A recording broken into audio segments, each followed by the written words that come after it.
அனைத்து நண்பர்களுக்கும் வணக்கம். இன்று ராமதேவர் சித்தர் குரு பூஜைக்கு வந்திருக்கிறோம்.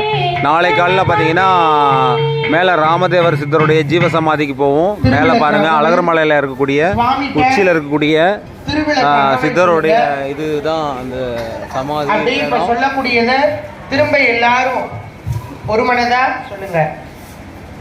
விளக்கே திருவிளக்கே, விளக்கே திருவிளக்கே, வேந்தன் உடன்பிறப்பே, வேந்தன் உடன்பிறப்பே, ஜோதி மணி விளக்கே, ஜோதி மணி விளக்கே, ஸ்ரீதேவி பொன்மணியே, ஸ்ரீதேவி பொன்மணியே, அந்தி விளக்கே, அந்தி விளக்கே, அலங்கார நாயகியே, அலங்கார நாயகியே, பசும்பொன் விளக்கு வைத்து, பசும்பொன் விளக்கு வைத்து, பஞ்சுதிரி போட்டு, பஞ்சுத்திரி போட்டு, குளம்போல எண்ணெய் விட்டு, குளம் போல எண்ணெய் விட்டு, கோலமுடன் ஏற்றி வைத்து, கோலமுடன் ஏற்றி வைத்தேன். ஏற்றினேன் திருவிளக்கு.